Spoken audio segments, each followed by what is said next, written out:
We have Tammy and Christy, from the Board of Barbering and Cosmetology here. This is the statement that was put out that we actually put out on our website and has been gaining some traction. This has actually been in place for like what, over 2 years? Okay.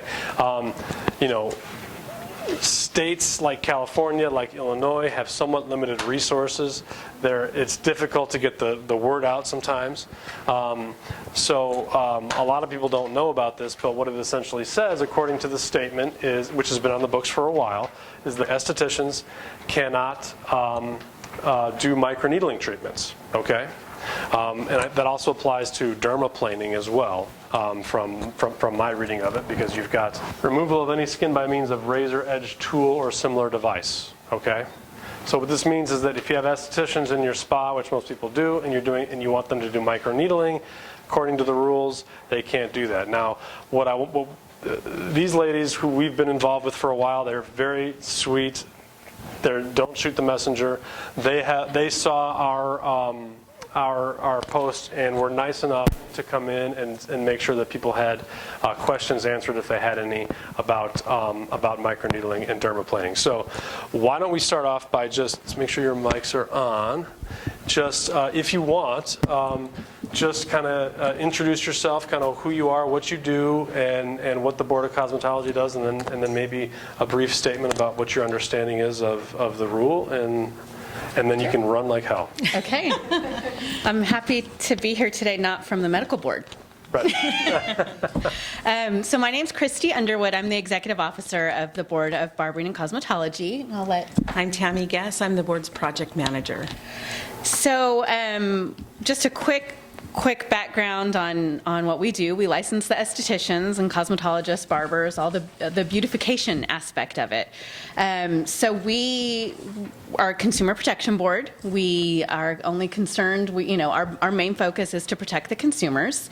And we have a lot of interest in the aesthetics field. It's growing and rapidly changing every day. So we're happy to be here today. This talk earlier was just fascinating to us, and again, it makes us very thrilled that we work for our board and not the medical board, our partners. But we are concerned. Our main purpose for our licensees is beautification, and that's how we try to differentiate between what an esthetician does and when it crosses into the medical side. That's our first question we always ask. When we do inspections, it's our first question we ask. It should be for beautification, not for treatment, not for any type of acne treatment or scar treatment. So a couple things, just real quick. We've, like it was mentioned, this isn't new. Estheticians cannot penetrate the skin, which has to do with the microneedling. They also can't use any metal needles, period. So that's the other aspect of microneedling, is it's metal needles, and estheticians are prohibited from using metal needles, as well as anything that might be used in a manner that's disapproved by the FDA. So those are specific statutes for us, for all of our licensees. That we don't define the depth. We do say that they can't go below the epidermis. However, we don't list. I know there's a lot of discussion on the depth of certain needles, and we don't have that defined. We simply just have what we mentioned. You can't go beyond the epidermis, can't use metal needles, can't use anything disapproved in a manner by the FDA. What if they have an electrolysis license? So the question is, for an electrolysis license, it totally becomes a completely different aspect. You can use the metal needles for electrolysis, if you hold the electrolysis license. For electrology, How about for microneedling? they're allowed to use the electrolysis needles for electrology. No, I mean electrolysis license, someone who has it, they can still do it. No, they're licensed only in electrology. Yeah, they are not estheticians. What are the things that an RN who's not licensed esthetician, just an RN cannot do that would be part of the Board of Cosmetology? So the question is, what can an RN do who's not licensed as an esthetician? Not do. What can they not do? Okay, so I guess, so really, can an RN do aesthetic services like microneedling if they are not licensed as an esthetician? Yes, they can. They're exempt under 7319 of our statutes, medical professionals, as long as it is in their course of work to perform it and they are trained in it, they are exempt from our law. And lash extensions? Lash extensions, I'm not sure. That I mean, falls under our scope of practice for cosmetology and estheticians, and it would depend on if the RN was trained in that. That's not normally a service that an RN would perform in a course of regular business, so there might be some problems with that. We had a problem with that. Yeah. Years ago. It would depend on the medical board because that's not generally an RN service. It's generally a board-of-barbering-and-cosmetology service. They can do kid facials. Yes, if it's They can within give their facials. course of training and treatment, then they're exempt from our law. Now, I have a question. If a medical spa or a surgery office has, their main business is to do medical spa treatments like Botox and whatnot, but they have an esthetician who does facials, do they need to have a license under the Board of Cosmetology to operate as a cosmetology center? Yes, they do. Okay. So it's an establishment license. We don't differentiate between med spas or nail spas or hair salons. It's just an establishment license. But regardless if the esthetician, cosmetologist is working, there is a establishment license that's needed. Makes sense. So if you're going to be employing estheticians, you need to have an establishment Right. license, even if you're a medical spa. Question, yes. Another question about microneedling. That's why they're here. Micro rollers that are being sold online and for home use. Micro rollers for home use?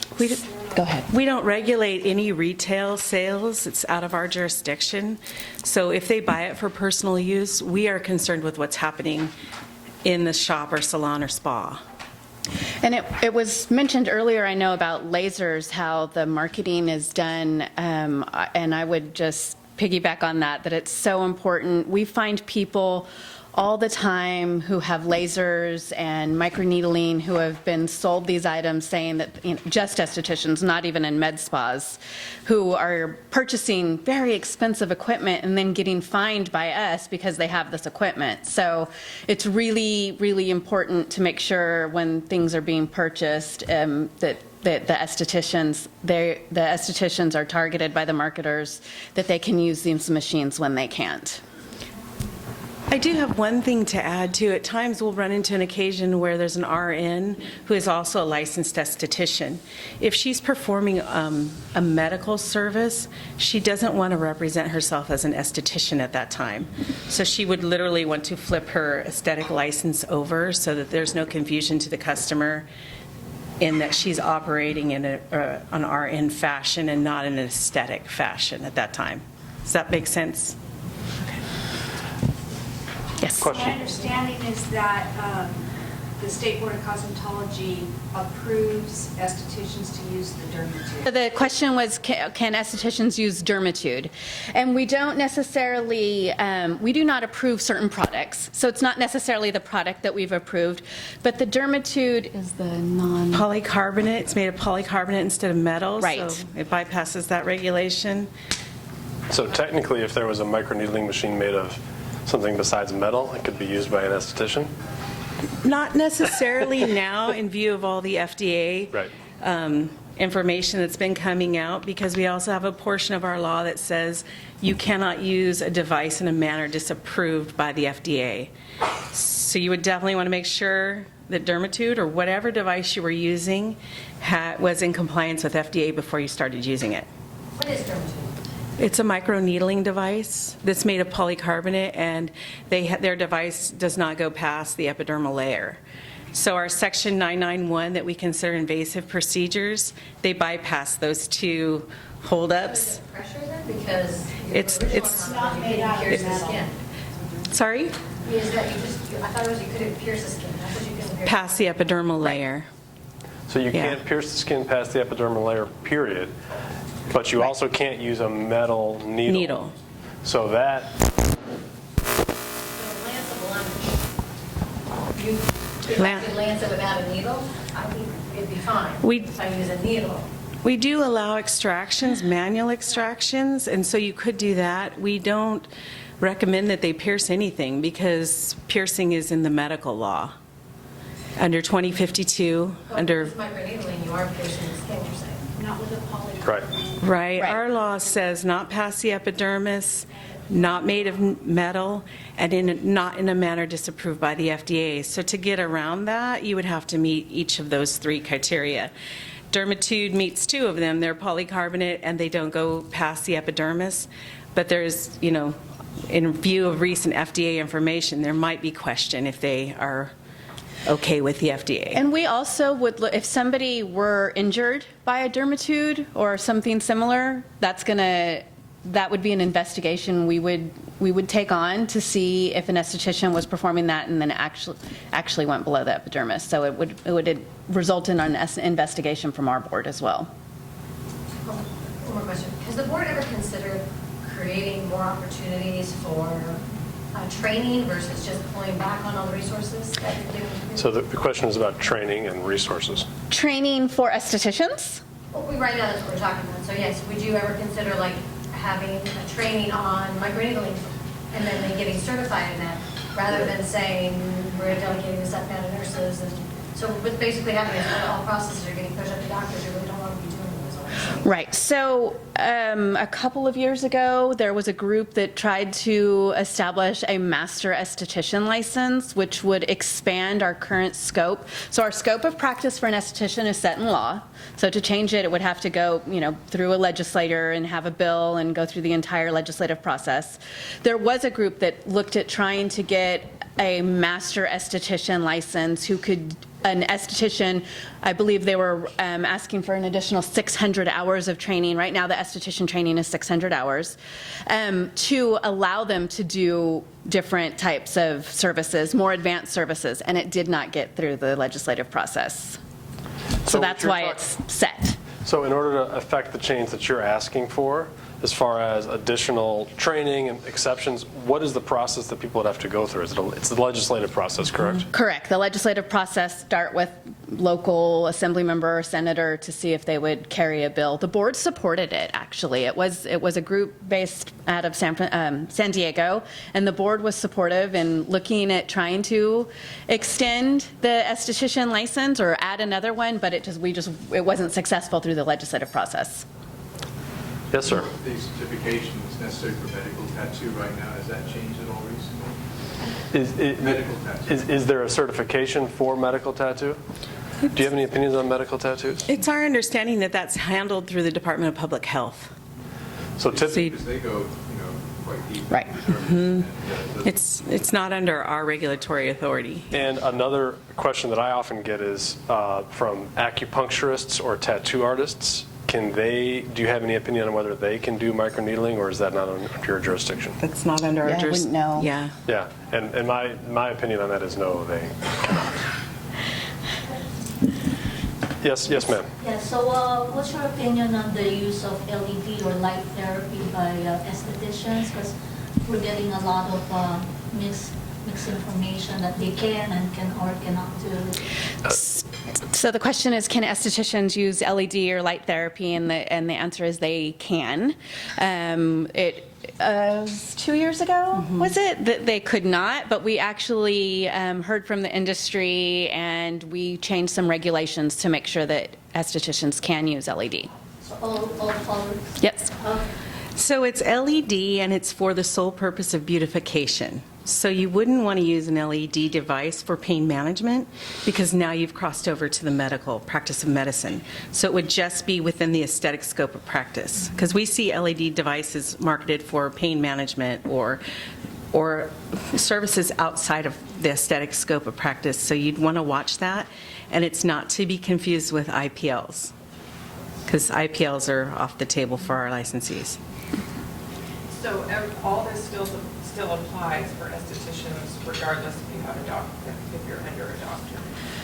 Correct. The question is, does that all apply? Everything applies for the esthetician scope of practice exists regardless if you're under the supervision of a doctor. And yes, that's correct. Right, a doctor can't supervise someone outside of their scope of practice, so they couldn't ask an esthetician who's only licensed in aesthetics to perform a medical procedure and say, I am supervising you to do this service.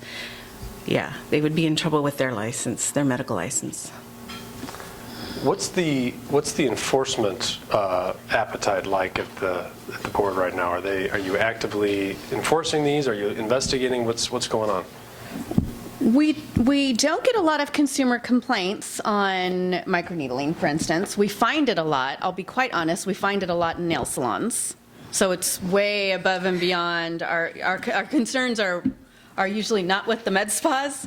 But it's, we have 23 inspectors for all of California. Our board has over 600,000 licensees, individuals, and we have 48,000 licensed salons and 23 inspectors. And they're spread out throughout California. Our inspections are based on, I know. It makes us laugh sometimes too, because sometimes we might cry. But our inspections are complaint driven, so what Alex mentioned earlier, Tammy and I were in the back going, oh, that's so true. Competitors. It's the competitors that start off our complaint process, ex-employees. We don't get a lot of that with the med spas for our area, but we get a lot of disgruntled ex-employees that want to complain. So we are complaint driven, though. If there's consumer harm that's been done, we're going to be out there pretty quickly. But obviously with 23 inspectors, we're very behind on inspections, and we don't have a target area. We don't target nail salons more than we target hair salons. When an inspector who's basically, so we have one inspector for the San Jose area. There's a lot of salons down here. That inspector might have a consumer complaint at a particular salon, and then they're going to catch or get to all the salons in that vicinity. So that's kind of how we target our inspections. So if there's a complaint across the street from you at a nail salon, that's how you're going to get an inspection. Like I mentioned, we find a lot of machines that estheticians are using. We're trying to improve our inspection process on that to make sure we know really what the intent of the use is and what that esthetician is trying to do. So the inspectors are now asking a lot more questions because there are machines that can go both ways. So we don't want to punish people who have a machine that might have a medical aspect to it, but that are totally using it just for beautification. So we're asking a lot more questions and hoping that that's helping everyone when we do go into some of these medical spas to make sure that the estheticians are within their scope. What's the punishment for an esthetician who gets caught doing, say, microneedling or dermaplaning? They would get cited for practice of medicine is the term in our law, and it's, I believe, is it $1,000? I'm looking right now, 70 through 20, yep. It's a $1,000 fine. And does the Board of Cosmetology typically refer a supervising physician to the medical board if the esthetician underneath them is caught? No. We work with the medical board, but it's usually on consumer harm cases. And we'll work with all, various boards under the Department of Consumer Affairs. So we work with the acupuncture board, the dental board. But it's usually when there's consumer harm that's been done. Not if we find a microneedling device, we issue a citation.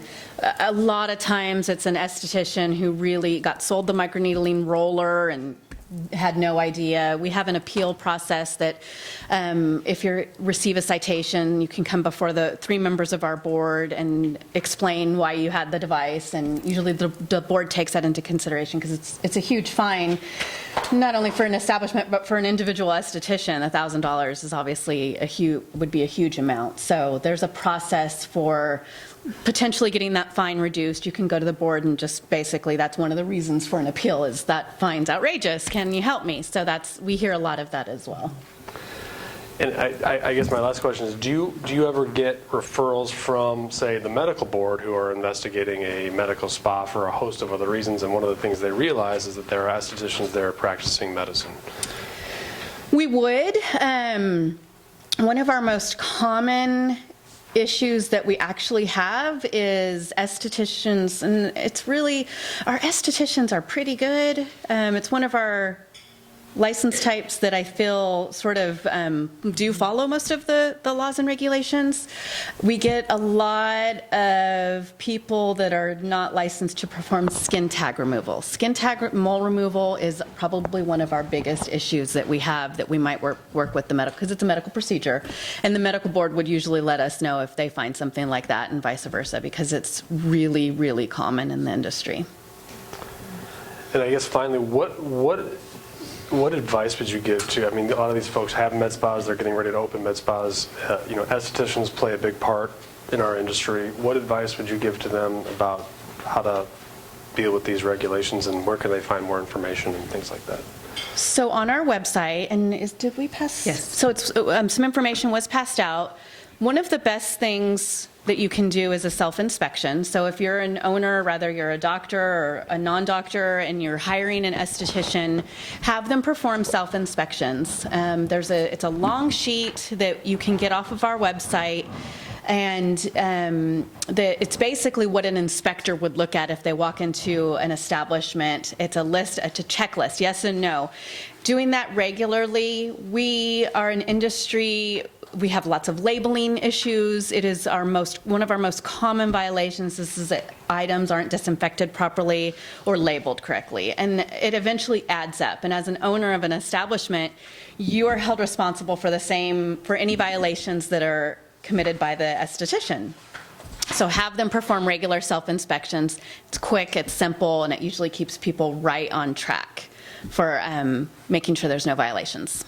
So the webcast for that, the website for that is www.barbercosmo.ca.gov.